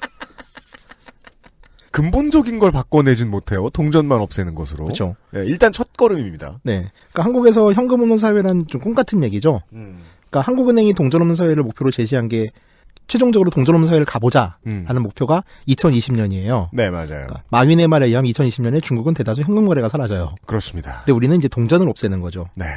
그리고 한 15년에서 20년을 보더라고요. 지금 한국은행 쪽의 장기 플랜을 보면은. 그럼 아마 세계에서 가장 늦은 나라가 될지도 몰라요. 그러네요. 네. 예. 그리고 한국은 이제 2016년까지도 통계를 보면 알지만은 매년 시중에 풀린 통화량이 늘 사상 최고치를 경신하고 있어요. 맞습니다. 완벽하게 거꾸로 가고 있죠. 5만 원짜리가 아까 뭐 인도의 사례를 말씀해 주셨는데 점점 더 많이 땅에 묻히고 있으니까. 그렇죠. 그리고 최근에 금고 업체들 장사 잘 된다는 얘기 들었어요. 네, 저도 들었어요. 예. 자, 정말 무서운 얘기를 해드릴까요? 시대는 바뀌고 있어요. 중국과 일본, 인도마저도. 그리고 유럽에서 수많은 사례들을 말씀드렸잖아요. 네. 우리는 얼마 전에 대선이 있었죠. 대선에서 이 부분과 관련된 공약을 낸 후보가 한 사람도 없습니다. 그렇습니다. 기억하십니까? 대통령 선거 데이터 센터를 다시 한번 다 들어보셔도 안 나옵니다. 네. 심지어 IT 전문가를 자처하신 후보조차도 그러니까 4차 산업 뭐 이런 얘기들은 많이 하지만은 사실 실질적으로 4차 산업을 메꿀 수 있는 기본적 토대들에 대한 얘기들을 하나도 안 하는 거예요. 돈에 바이러스 걸릴까 봐. 그러니까 얼마나 이게 지금 상황이 한심한 상황인지 알겠죠. 네. 앞서 말한 인도의 페이타임이라는 회사가 생긴 게 2010년도예요. 그리고 EU의 주요 국가들도 2010년쯤에서 이미 현금 없는 사회로의 이행이라는 정책 목표를 수립하기 시작했어요. 엄행부 3년 차였습니다. 네, 한국은 2008년에 정보통신부를 해체했죠. 그 전만 해도 진대재 장관은 삼성 출신이라 뭐에 나쁘고 앞으로 이렇게 빠른 한국의 IT 문화를 발전시키는 데 좋지 않을 것이다. 막 이런 거 논평하고 이러던 시절이 2007, 8년, 뭐 2006년 이랬어요. 그렇죠. 그리고 2008년에는 정보통신부가 없어졌다. 그리고 사실 이거를 했을 경우에 한국 같은 경우는 어떤 반대가 또 들어오냐면은 네. 개인의 모든 금융 이동이 자유로워지잖아요. 네. 근데 우리는 이제 국가를 믿지 못하는 사회잖아요. 기본적으로. 그러다 보니까 이제 또 아마 이제 좌파 쪽에서는 이제 이 문제로 또 반대를 하고 나설 공산도 커요. 그러니까 뭐 이거 이제 예측이고요. 네. 어찌됐건 정보통신부의 소관 업무는 행정안전부, 문화체육관광부, 지식경제부, 방송통신위원회 그 4개 조직으로 분산이 됐어요. 그러니까 정보통신 관련 정책기관의 컨트롤타워가 사라진 채 9년을 지금 허송세월을 하고 있죠. 그렇습니다. 그 사이 뭐 미래창조과학부 같은 알 수 없는 정부 조직들이 미래를 창조한다면서 네. 전국에 미래창조 혁신센터라는 건물을 지었죠. 그렇습니다. 네. 방을 내줬어요. 우리는 되게 많이 늦었어요. 그리고 IT와 관련돼서 한국이 늦었다라는 말을 이렇게 공개적으로 하게 될 거라는 생각은 최소 10년 전만 하더라도 하지 않았어요. 매우 그렇습니다. 예. 이런 세계사적 변화에 대해서 한국은 다시 말씀드리지만 대선에서조차 지난 대선에서조차 제대로 된 정책 비전, 공약도 내지 못했죠. 4차 산업혁명이라고 많이 하죠. 네. 이 요란한 구호 속에서 우리는 사실 아무것도 하지 않고 있고 그냥 언어의 성찬만 벌이고 있었을 뿐이에요. 가슴이 아프네요. 네. 그런 이야기였습니다. 돈에요. 전문가가 어딨어요. 돈은 사람마다 들어오는 흐름이 다르고 나가는 흐름이 다르고 저장해야 되는 이유가 다른데 돈은 철학인 것 같아요. 사람의 개개인의 이 철학을 아우르는 메타 철학이 필요하다는 거죠. 그게 통화 정책일 것 같은데 거기에 대해 생각이 없었다. 그리고 결국은 우리는 IT에 대한 얘기까지 접수할 수 있었습니다. 지난 이명박 정부를 봤을 때, 박근혜 정부와 이명박 정부를 봤을 때 전통적인 극좌 세력과 매우 잘 통하는 부분이 있었어요. 철학적으로. 러다이트였습니다. 예. 네. 기계에 대한 반감. 레이지 어게인스트 더 머신의 머신은 기계가 아닌 거 아시죠, 청취자 여러분? 시스템입니다, 시스템. 체계. 문명이 발전하는 것에 대한 공포, 그리고 그것에 대한 혐오가 극저 극우가 잘 통하는 모양이에요.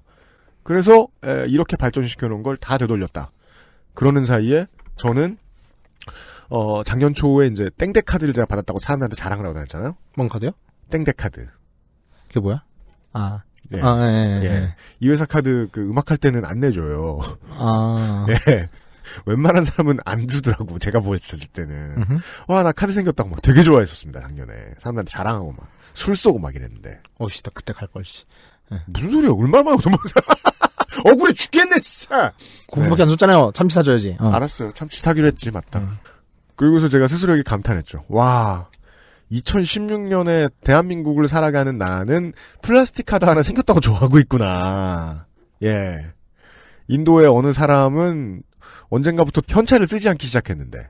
그래도 그게 좀 저개발 국가를 가면은 네. 한국인이라는 자부심이 좀 있거든요. 그래도 좀 더 좀 나은 나라에서 왔다. 나은 문물을 가진. 없지 않잖아요, 우리 가면. 예. 근데 이제 그게 무너지는 거죠. 특히 올해 같은 경우는. 맞아요. 와, 얘네들 장난 아니게 빠르다 지금. 네. 예. 우린 뭘 가지고 이제 부심 떨죠? 게임 우리가 합니까? 케이팝 우리가 만듭니까? 그전에는 국가가 빠르게 변화했다는 게 자랑이었는데, 다시 따라잡을 수 있기를 바라봅니다. 그러니까 이제 공인인증서 문재인 정부가 이제 첫 발을 떼고 있는데요. 첫 발을 워낙에 정확하고 무서운 방향으로 잘 떼고 있기 때문에 뭐가 잘못됐으니까 이걸 고쳐야겠다는 말씀은 아니고 나갈 길이 이거고 정부가 듣진 않겠지만 정부도 이 길로 나갈 고민을 하고 있을 것이다 정도의 이야기를 드린 겁니다. 예. 전 세계에서 현찰을 써보고 면박을 많이 당해보신 현찰 환타께서 수고를 해주셨습니다. 2017년 5월에 새정부에 반한다. 세 번째 시간이었습니다. 수고 많으셨습니다. 네, 감사합니다. 곧 또 뵙죠. 네, 문재인 정부의 성공을 기원합니다. 네. 진심이에요, 저거? 저거 진심이에요, 진짜로. 나 무서워요, 진짜. 수고하셨습니다. 네. 그것은 알기 싫다는 이탈리아에서 온 케이크 라 파스티체리아에서 도와주고 있습니다. XSFM입니다. Maestro pasticcere, la pasticceria. 주말에 와인 파티 할 건데 마리아주로 뭐가 좋을까? 와인 파티? 그럼 내가 빠네토네를 준비할게. 빠네토네? 자극적이지 않고 특유의 풍미가 살아있는 이탈리아 전통빵. 와인에도 샴페인에도 잘 어울린다고. 이거 되게 큰데? 안 남기고 다 먹을 수 있을까? 걱정 마. 천연 발효로 만들어진 빵이라 남더라도 넉넉하게 두고 먹을 수 있어. 방부제가 많이 들어갔나? 아니, 그 흔한 이스트조차 들어가 있지 않아. 그게 장인의 기술인 거지. 국내 베이커리에서 경험해보지 못한 맛. 이탈리아에서 온 케이크 라 파스티체리아.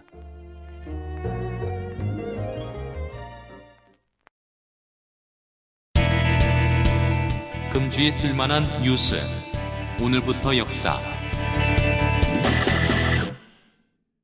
뉴스 첫 꼭지에 신문 일면에 나오는 기사들이 언제나 우리 삶에 꼭 필요한 것은 아닙니다. 나름 다른 시각으로 큐레이션 해보았습니다. 이번 주에 중요한 뉴스들, 오늘부터 역사 시간입니다. 에디터 윤세민 기자입니다. 안녕하십니까. 윤세민입니다. 네, 오늘은 5월 18일이죠. 네, 5.18 민주화운동 기념식이 광주에서 있었습니다. 다른 데서 있으면 이상하거든요. 그렇죠. 다른 데서 다 해도 좋아요, 물론. 문재인 대통령과 5당의 지도부가 모두 참석하였고요. 이물리안 행진곡도 재창되었습니다. 네. 안 부른 사람도 있습니다. 저도 느낀 건데, 저것은 왠지, 흔들리는 눈빛을 보고 있으면 말이죠. 저것은 왠지, 정치적인 신념이 아니라, 가사를 모르기 때문이 아니겠느냐. 그렇죠. 네. 우리가 이제 대학 때 이제, 다 같이 나가는 집회 이런 거 할 때 보면은, 복학생들이 어리버리 하고 있어요. 이번에 이것 때문에 저도 이제 역대 행사에서 이물리안 행진곡이 재창되는 순간들을 많이 봤었거든요. 네. 가사 모른다 싶은 분들 분명히 보여요. 네. 그 사람들은 이제 어떻게 할 수 있죠? 막판에 산자여 따르라가 나올 때 갑자기 부릅니다. 네. 그런 사람이 있을 수도 있어요. 보수당의 정치인들 가운데서. 아는 부분에서 자신 있어 보이는 입모양이 보이죠. 그럴 수도 있어요. 대통령이 무엇을 했는지 여러분들이 더 많이 보셨을 테니까 말은 안 하겠습니다. 아니 심지어는 정치 얘기 잘 안 하는데 친구들도 막 그러는 거예요. 대통령 왜 이렇게 멋있냐고. 캠페인 기간에 말 못한 건 전략이었던 거, 페이크였던 것 같다고. 이 정도네요. 거참. 다음 뉴스는 뭡니까? 네. 이번 정부의 이름이 아직 문재인 정부죠? 그렇습니다. 네. 그리고 지금 확정될 것 같죠? 문재인 정부의 내각이 점차 구성되고 있습니다. 네. 빠르게 말씀드리겠습니다. 국무총리의 이낙연 전라남도지사, 국가정보원장의 서훈 전 국정원 3차장, 대통령 비서실장의 임종석 전 서울시 정무부시장, 대통령 경호실장의 주영훈 전 대통령 경호실 안전본부장을 임명했습니다. 그리고 대통령 비서실 민정수석에는 여러분들도 많이 아시는 조국 서울대 법학전문대학 교수, 네. 인사수석 비서관의 조현옥 예화여대 초빙교수, 홍보수석 비서관의 윤영찬 전 네이버 부사장, 그리고 국무조정실장에는 홍남기 미래창조과학부 1차관을 임명했고요. 네. 대통령 비서실 총무비서관에는 이정도 기획재정부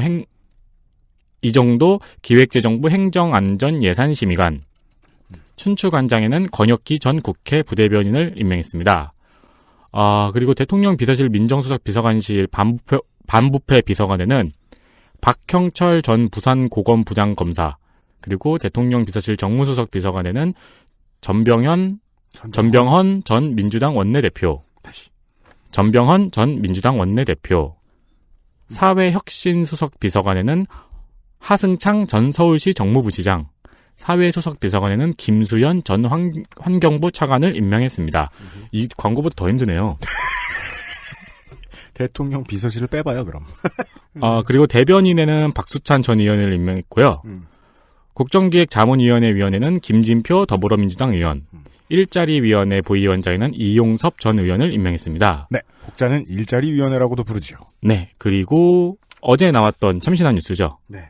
공정거래위원장에는 김상조 한성대 교수, 네. 국가보훈처장에는 피우진 육군 예비역 중령을 임명했습니다. 쭉 한번 소개를 해드렸습니다. 여기저기서 많이 들으셨겠지만은 이 핵심 코드도 이제 많이들 설명을 해준 곳들이 꽤 있었을 거예요. 설명드린 곳들이 꽤 있었을 거예요. 코드가 없죠. 네. 정확히는 개파가 없죠. 그러니까 이제 문재인 행정부가 들어오고 나서 지금 이제 일주일이 좀 지났죠. 일주일 동안 보여준 행보들이 워낙 많아가지고 일을 많이 한다고 해서 기뻐하는 행정부가 들어온 것도 되게 오랜만이긴 합니다만은 하면서 이제 일주일 동안 어떻게 하나 다들 쳐다보고 있을 때 제가 봤던 코드는 그거였어요. 참여정부에서 이제 보여주었던 위크 포인트, 나중에 불화의 불씨가 되었던 부분. 이런 것들에 대해서 상당히 많이 생각했다라는 게 제일 중요한 이미지로 저한테 남았습니다. 네. 지금 서울시에서 올라온 두 사람, 임종석 정무부시장, 전 정무부시장하고 하승창 전 정무부시장, 박원순 개라고 이제 부를 수 있는 사람들, 주변의 정치인들은 박원순 시장이 어떻게 된 영문인지 386 정치인들을 대다수 등용을 해버렸어요. 이게 박원순 시장이 첫 번째로 서울시장 되고 나서부터 꾸준히 진행되어 오던 분야입니다. 네. 386은 저는 이제 비계 뭐 이런 식으로 부르고 싶어요. 친노 이렇게 안 부르고 싶고. 그러니까 계파가 없던 계파하고는 아주 담쌓았었죠. 예전에는 특유의 386의 권위의식 이런 것들 해가지고. 네. 문제는 이거죠. 민주당은 이제 국민의당하고 갈라져 나온 다음에도 여전히 친노하면서 그걸 싫어하는 사람들이 있고 그들과의 그 파워 안배를 해야 되는데 그중에 힘을 많이 실어준 쪽 박원순 및 386. 386은 지금은 686이라고 불러야 맞나요? 업그레이드가 안 됐어요. 그게 30대 80학번 60년생이었죠? 그렇죠. 네. 뭐 업그레이드 됐으면 뭐 라이젠 이렇게 불렀을 텐데 예. 그 세력과 우선 손을 잡았고 처음으로 불려졌던 인물인 이낙연 총리 후보자 역시 그 호남의 구정치인을 대표하는 이름이란 말입니다. 민주당 내에서는. 결국은 그 자신과 거리가 먼 인물들을 주요 자리에 등용을 시켰고 그리고 온 국민들이 매우 만족했듯이 5월 17일에 그 인사에 있어서 가장 킬러다. 이거는 반드시 해줘야 된다라고 보이는 부분에서는 정치고 뭐고 그 분야의 혁신을 너무너무 잘해줄 사람. 네. 거기에다가 자기와 아무 상관이 없는 사람 위주로 뽑았죠. 그게 김상조 교수와 피우진 중령이고요. 피우진 중령 같은 경우는 저는 되게 인상 깊었던 게 그 국가보훈처장에 대한 소식을 우리가 뉴스에서 본 적이 많이 있었나요? 그럴 일이 없어요. 왜냐하면 그 보훈처장은 보훈이 하는 게 뭐가 있습니까? 그 마스타 운반해주기 정도랄까요? 그죠. 그런데 이제 앞으로는 보훈처장에서 그러니까 국가보훈처에서 무슨 일을 하는지 국민들이 관심을 많이 가지게 된 프레임을 만들어버렸잖아요. 피우진 중령을 발탁했다는 게 앞으로 보훈처가 어떻게 변화할지, 군에 어떤 변화를 넣어줄지를 심각하게 암시해주는 것입니다. 저는 이렇게 예언해보죠. 군인권센터는 군단체가 아닙니다. 오해하시는 분들이 많습니다. 그냥 시민단체입니다. 군인권센터가 하려던 일을 군 내에 옮겨 심어보려는 의도가 있어 보입니다. 직원들이 바빠지겠죠. 그렇습니다. 그렇다고 해서 군을 모르는 사람이냐? 그것도 아닙니다. 당연히 아니죠. 계속 보훈 쪽 일만 한 사람이냐? 그것도 아닙니다. 실전병력 출신이고 제가 지금 그냥 살짝만 뒤져봤는데요. 항공배역과 출신도 처음이고 그 외에 뭐 피중령이 이제 국가를 상대로 군을 상대로 소송했던 이야기 이런 것들은 잘 알고 계시겠죠. 보훈처를 상대로 말이죠. 보훈처와 공정거래위의 개혁 드라이브는 가장 강력할 것이다. 그 외에 중앙 컨트롤 타워 이름값이 중요한 곳에는 개파 안배를 상당히 시원하게 해줬다라는 사실을 알 수 있습니다. 그 다음 소식은 뭡니까? 인터넷에서 우는 개구리로 유명했죠. 저희도 울고 있습니다. 페페 더 프로그가 사망했습니다. 페페 더 프로그. 우파의 혁신의 상징. 이 되었었죠. 우파는 혁신할 때마다 사람들을 린치하고 유색인종을 내쫓으려 들고 그랬단 말이에요. 미국에서는 그 상징처럼 여겨졌던 개구리가 갔어요. 네. 5월 6일 그 페페 더 프로그의 창시자인 맷 퓨리가 네. 관 속에 누워있는 페페의 모습을 공개했습니다. 지가 저 왕좌의 게임 작가인 줄 알아요. 그쵸. 네. 그 말씀하신 것처럼 미국 내 대한우파 운동, 즉 그 알트라이트라고 불리죠. 얼터너티브 라이트죠. 네. 그 알트라이트의 상징처럼 사용된 것을 작가도 굉장히 반대했고 그리고 이제 세이브 페페 운동을 하면서 이 페페를 이런 식으로 사용하지 말라는 발언을 계속 해왔는데요. 그럼에도 불구하고 그들은 말을 들을 이유가 없죠. 왜냐면 이 알트라이트라는 게 어떤 단체나 이런 게 아니고 정신체예요. 그냥 인터넷에서 네. 인터넷에서 트럼프를 지지하고 네. 뭐 반이슬람, 반이민주의, 뭐 극단적 국수주의 등등 여러분들이 많이 보시는 우리나라에서도 네. 그런 운동을 하는 그런 인터넷 그런 사람들이거든요. 그러니까 포토스의 수정탑 같은 것입니다. 거기에 이제 세워져 있으면 우파 사람들이 모여요. 네. 모여서 막 사람들을 때리고 다녀요. 네. 네. 그래서 그 유대인 권익단체인 반명예훼손 연맹에서는 이 페페를 사용해서는 안 되는 상징으로 지정한 적도 있습니다. 그러니까 나치의 그 철십자가 아니죠. 하켄크로이츠. 네, 하켄크로이츠 상징과 같은 취급을 받은 거죠. 그렇습니다. 네, 결국 작가가 캐릭터를 사망시켰습니다. 그렇습니다. 실제로 그 페페에다가 하켄크로이츠를 입혀가지고 내보냈단 말이에요, 이 사람들이. 네. 그러니까 뭐 짤 만드는 건 뭐랄까요, 한국으로 따지자면 일배인데 필수 요소가 생긴 거죠. 그쵸. 그러니까 일배는 언제나 정치적인 영향력을 어떻게 구현해내느냐 자기들이 정치 효능감을 얼마나 게시판을 통해서 느낄 수 있느냐에 골몰하는 친구들이기 때문에 그 점을 좀 강구한 편이 있어요. 일배를 대변하는 캐릭터를 만들지 않았다. 그러니까 이거는 우파가 무섭다기보다 캐릭터 정치가 전술로서 얼마나 안 좋은가를 보여주는 사례랄까요? 그 캐릭터는 만화 캐릭터도 좋고. 네. 근데 뭐 만화 캐릭터가 한국에서 정치적으로 쓰이는 경우는 거의 없어요. 좀 얕은 수준의 정치적인 메시지만 담고 있는 경우가 있죠. 그 모든 자치단체의 만화 캐릭터들. 그 마스코트 결벽증이 걸렸던 그 시절이요. 네. 그게 이제 시장님과 군수님이 바뀔 때마다 바뀌는 경우가 있어요. 그랬죠. 그래서 그 캐릭터는 그 시장 및 그 군수의 이미지와 겹쳐가요. 그 얼큰이들이. 그러다가 그 다음번에는 기분 나쁘다고 없애버립니다. 네. 그런 경우가 있는가 하면 보통 한국에서 그 캐릭터들 많이 갖다 쓰는 거는 대선 후보, 경선 후보들이 해외의 유명한 정치인들과 자기를 이제 뭐 일치화시켜서 설명할 때 이런 때란 말이에요. 근데 그런 건 보통 허상이 많아요. 네. 컨설턴트들이 무식하게 다 안 알아보고 이번 후보님은 한국에 뭐 하십시오 이런 식으로 갖다 줘요. 그럼 그거는 네티즌들이 다 깨부술 수 있거든요. 그렇죠. 어디 컨설턴트가 뭐 어디 바보 같은 놈 데리고 와가지고 이런 거 만들었냐. 캐릭터로 그러니까 캐릭터로 이미지 부여해서 정치하는 거는 그 어떠한 방식이라도 깨지기가 너무 쉽다. 라는 걸 알려주는 사례로서는 의미가 있어 보입니다. 게다가 또 미국에 많이 계시는 분들은 페페 더 프라그만 보면은 기겁하시는 한국어 많이 쓰시는 분들 중에는 꽤 있습니다. 내가 알고 있어요. 예. 그런 분들에게는 매우 중요한 리버럴한 사건이 되었습니다. 그렇습니다. 다음 소식입니다. 기억하시는 분도 있을 거라고 생각합니다. 저는 자기 가슴과 머리에 소총을 3발이나 쏴서 자살하는 사람이 어디 있어요? 라는 그 고인 어머니의 발언이 유독 기억에 남는데요. 네. 84년 육군 7사단 GOP에서 3발의 총상을 입고 사망한 채로 발견되어 군 수사기관에서 자살로 결론 내렸던 허원근 일병의 순직이 인정되었습니다. 그렇습니다. 이 허원근 일병은 지금까지 계속 1심, 2심 대법을 거쳐가면서 이 자살과 타살이 계속 반복되었거든요. 맞습니다. 결국 2015년 대법관은 진상규명 불능이라는 결론을 내렸습니다. 그리고 올해 국방부에서는 허원근 일병의 사망 구분을 순직으로 결정했다고 16일에 밝혔습니다. 그렇습니다. 이제 달라지는 건 대전현충원의 안장 이장 되시는 정도밖에 없는데, 네.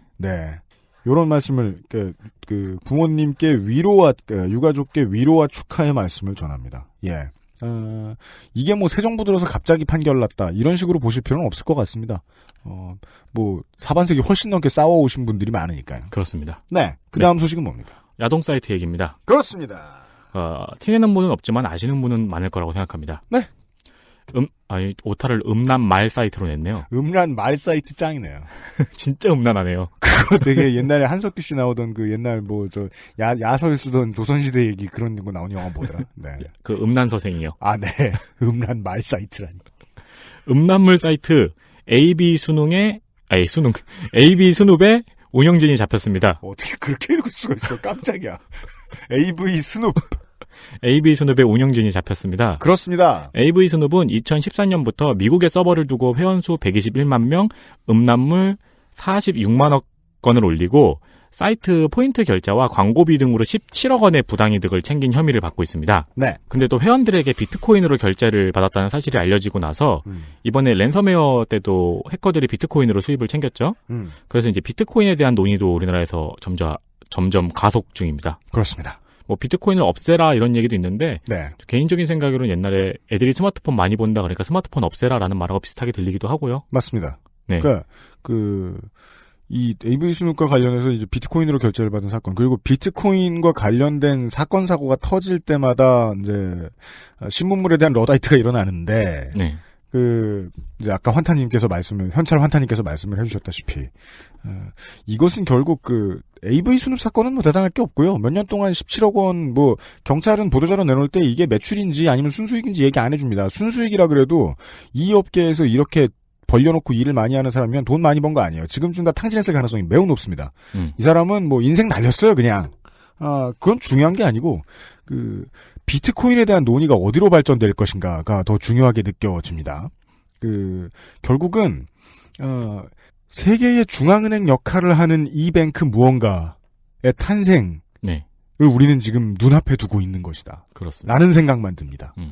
결국은, 은행은 범죄자한테 협조를 해준다고 해도 경영이 투명해야 되거든요? 돈 관리가 투명해야 되거든요? 네. 그래서 결국 각국 정부하고 무언가 협조를 할 수밖에 없어요. 네. 그 준비가 된 업체들이 곧 나올지도 모르겠다는 거죠. 네. 예. 사실은 비트코인에 대한 얘기였습니다. 그렇습니다. 그리고 어제 17일은 강남역 살인 사건 1주기였습니다. 네. 네, 그래서 일주기를 맞아 많은 단체와 시민들의 추모 행렬이 있었습니다. 그럼요. 이날에는 강남역뿐만 아니고 전국 각지의 주요 도시에서도 추모 행사와 추모제가 열렸습니다. 네. 세상에는 무수히 많은 글쟁이가 있고 청취자 여러분도 저도 다 글쟁이가 될 수 있고 세상에다가 많은 의견을 내놓을 수 있습니다. 그래서 일어나는 사회상의 좋은 점과 나쁜 점을 누구나 이야기할 수 있습니다. 페미니즘 이제 심정적 연대 같은 것이 생겼죠. 이쪽에서도 잘못하는 게 있습니다. 사건의 본질을 호도하지 말라라는 주장도 얼마든지 할 수 있다고 생각합니다. 근데 그게 인권의 진전을 문화의 발전을 위해서 나가는 이제 큰 길에는 맥락이 안 맞을 수도 있죠. 맥락을 보는 연습에 대해서는 그걸 얘기하는 것 자체로서 되게 사람 주제에 메시아처럼 굴려 그런다 그래야 되나? 그런 느낌이 많이 들어서 조심스럽기는 해요. 제가 좋아하는 짤 중에서 그게 있거든요. 뭔데요? 가끔은 나 개새끼네라고 인정해줘야 됨이라는 짤이 있어요. 미국 코미디언이 트렌딩 코미디에서 한 발언의 짤인가 아마 그럴 거예요. 네. 네. 그래서 요즘에도 특히 많이 느끼는 거고 옛날부터 한 달에 한 번씩 느끼는 건데 민주주의의 원칙 같은 걸 떠들고 타인의 의견에 대한 존중 같은 걸 이야기하면서 네. 내가 이제 타인의 의견을 존중하지 않는다고 타인의 의견을 존중하지 않고 있는 모습 같은 거. 그럼요. 네. 네. 그런 거에 대한 반성을 또 한번 하게 됩니다. 네. 고민은 깊이 해보셔도 좋겠습니다. 어떤 방식으로든요. 예. 강남역 살인사건 일주기 추모 행렬이 지금까지도 몰려들고 있다는 얘기였습니다. 여기까지가 오늘부터 역사 시간이었습니다. 윤세민 기자 수고하셨습니다. 네, 감사합니다. XSFM입니다. 사람 사는 세상을 위해 정치를 시작한 노무현. 그는 우리 곁에 없지만 그의 꿈은 영원합니다. 노무현 재단은 사람 사는 세상을 위하여 노무현의 가치와 철학을 전합니다. 노무현 재단의 후원 회원이 되어주세요. 1688-0523 아로니아를 먹기 쉽고 간편하게 하루의 건강한 습관 하루니아 평산네이처.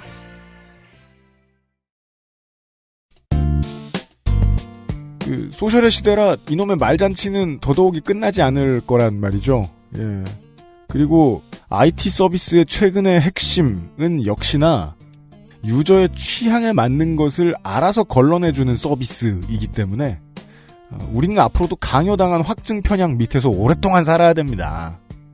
그래서 더더욱이 나와 잘 대화가 통하지 않는 것 같은 친구들의 이야기를 조금 더 들어보고 내가 좋아하는 친구들의 이야기를 조금 덜 들어보고 하는 영양 밸런스 맞추기 같은 훈련도 좀 됐으면 좋겠습니다. 청취자 여러분들께 권하는 게 아닙니다. 제가 제 스스로 다짐하는 겁니다. 2017년 5.18 민주화운동 기념일에 그것은 알기 싫다였습니다. 내일 이 시간에 다시 뵙죠. 듣느라 수고 많으셨습니다. 유승규 PD였습니다.